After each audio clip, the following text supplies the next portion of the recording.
we are in the image of Christ, that we are love, that we have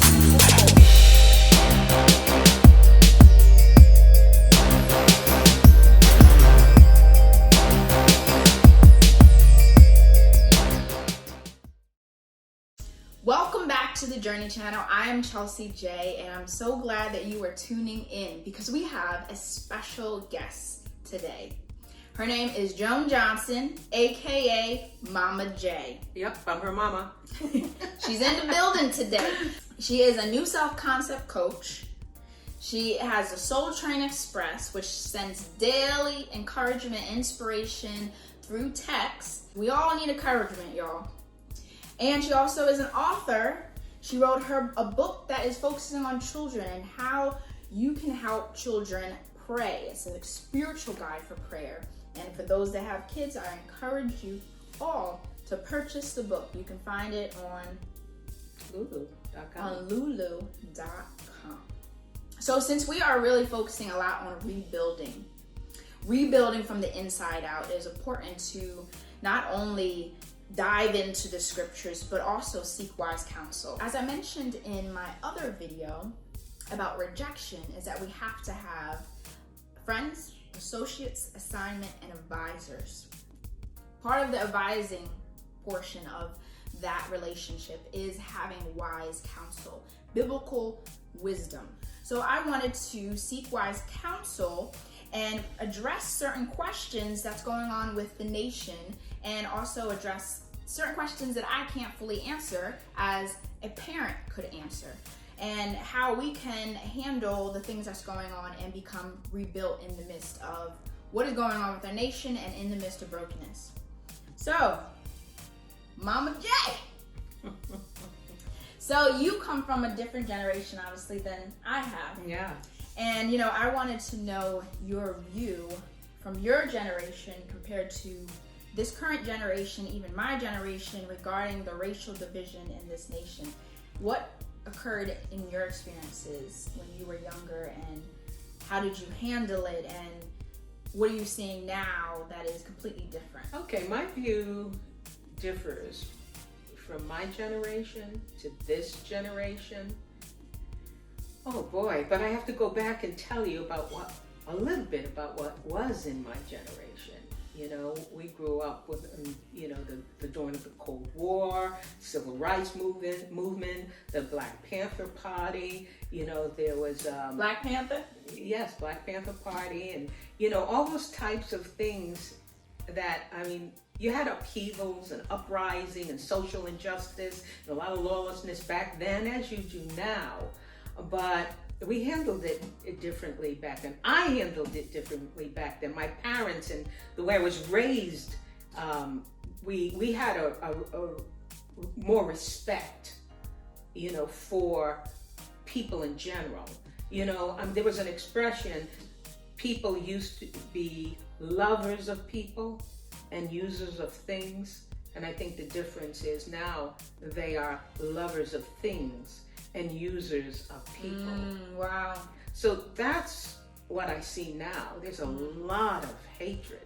There was misunderstanding, and there was hatred back then. Hatred's always existed, but the violence, and we've come a long way as a people, and I remember the mayor of Atlanta said, "We're better than that." She got on television. She didn't want people tearing up, the properties and looting and, all of this stuff that was going on. And she said, "We're better than that." Yeah. And I agreed with her. We are better than that. I'm here in Georgia, and oh my goodness, the people here are really flourishing. They're thriving. They're just coming down. I'm experiencing such hospitable attitudes, among the people here, and all the people here are different races, and so different ethnicities, because we're all of the human race, but that's the difference that I see. And then also our children are exposed to a lot more than we were back then. Our parents tended to buffer, our children from the violence and the horrific things that they experienced during that time. But right now, kids are being exposed to too much. There just need to be kids. The stuff that they're exposed to brings anxiety, fear, and it brings them a mindset that produces hatred, that produces division, discord. So I don't agree with what our children are being exposed to at this point. So we're going to definitely talk more about children and parenting, but I did want to also, a lot of movements occurred in the past that started and now it's continuing on today. Mm-hmm. Did you in the past join any of the movements? Were you ever out there protesting? Well, back then the culture led us to, wear our afros and look at life through the eyes of our ethnicity.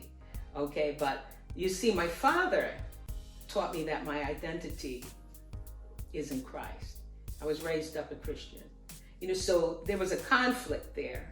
And so I remember a friend of mine, they said, let's get involved in the Black Panther Party. And so I said, okay, I'll check it out. And I did. I did get involved in it for a moment, because I quickly saw, oh my goodness, this was nothing about hatred and violence. And I said, I can't be a part of that. That conspiracy for, just wrongdoings. And I could relate to why they wanted to do it. But the conflict of Christ in me, it was a conflict. The Christ in me was a conflict in what was taking place, because I learned to look at all people in a different way. I didn't grow up just identifying with one ethnicity. I grew up identifying with the human race and that we were all God's children, and plus we could resolve situations if we could just sit at the table and reason together and talk together, so it was. Did I answer your question? Did you get it? Yep. What I'm trying to say? So, what was the question?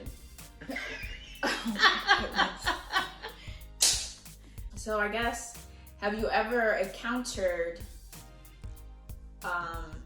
unequal opportunity or racism in the past? Have you ever dealt with it, and how did you handle it occurred, and then how does it affect you today?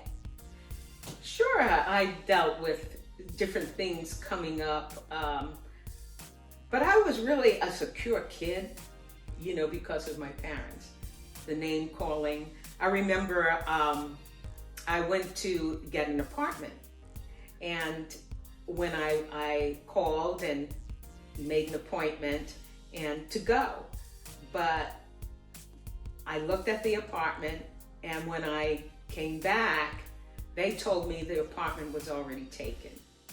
Okay, and so I said, isn't that interesting?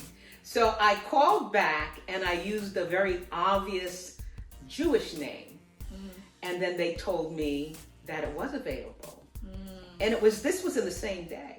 Okay, and that I could make an appointment to come. Now, I didn't get, bent out of shape over that. I just kind of looked at it and said, well, I don't want to live in a place where people are like that. Right. I didn't look at myself as being less than, or I didn't even look at myself in a negative sense of just what discrimination brings. I looked at myself, I'm better than that. I don't want to go where there's people in a small-minded people that lived in fear of other people, that I didn't want any part of that. And besides, there were a lot of apartments out there. I'll just go find another apartment. I don't let things like that stop me. I just look at the ignorance of the people. And I know that it's not the people, it's Satan that's behind the people, causing them to be so uptight and in fear, because really it's fear, of when they're going through those changes like that, it's really fear in their minds of who we are and just not being able to deal with all different types of ethnic groups. That's why I'm grateful for what my father did for me, exposing me to all different kinds of people. I've had Japanese friends, Hispanic friends, Dominican friends, Cape Verdean friends, Chinese friends. I could just go on, and I love it, being in the midst of just different kinds of people, all kinds of, my best friend's Italian, and I just love it. It's what makes the world go round. I think that there is definitely diversity, especially in America. There's all different types of people coming from all walks of life, which is a beautiful thing. Yes. For sure. Yes, diversity, that's it. So then what would you say to yours and past generations that still think that there is a level of unequal opportunity here, that think that they can't necessarily, may not be able to get ahead because of what is holding them back, or, they just have dealt with racism? So, if I have to say something to the people that are out there, if you're putting your identity in your ethnicity, you're going to find disappointment every time, because it's just a skin color. Okay? When I've traveled around throughout the country and internationally, people that were of a different ethnic group looked just like me, and people couldn't identify who I or what I was, so they looked at me from what out of the abundance of my heart, my mouth would speak. That's what they saw. They saw how I loved them, how I treated them with respect, how I honored the elderly, just that's, wanting to know how what was going on in their different cultures than mine, and so that is what they embraced. Not the color of my skin. They didn't know whether I was Puerto Rican or Dominican, Cape Verdean or Black. They weren't thinking like that.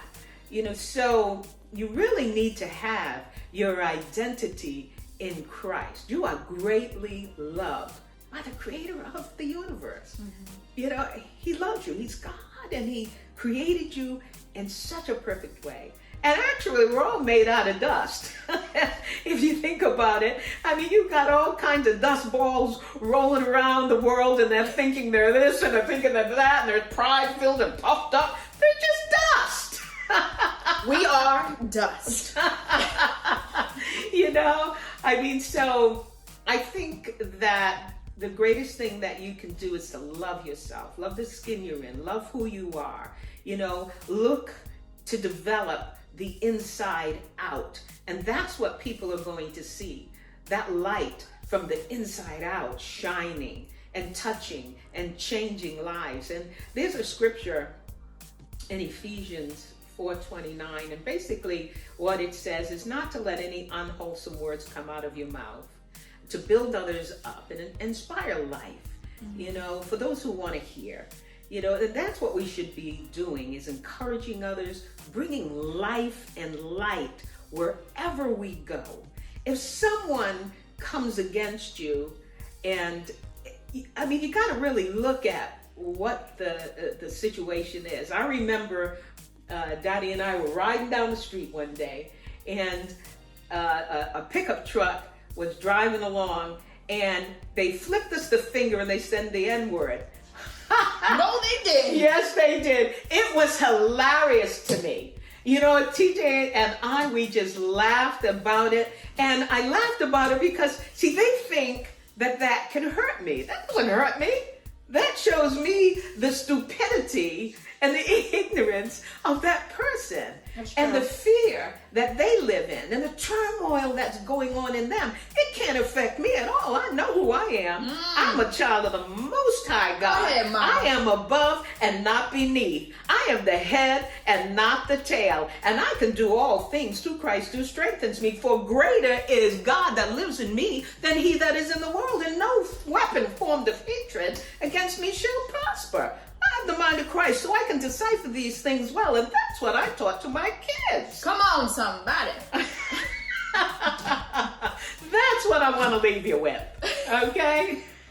I think we're going to have to do part 2 of this because we have a lot that we want to also discuss in regards to parenting. Because I do know that there's a lot of parents out there that have children and they don't know how to address certain things. Okay. So we're going to have a part 2, and I hope you join in, and Momma Jay will bring it home for the parents out there.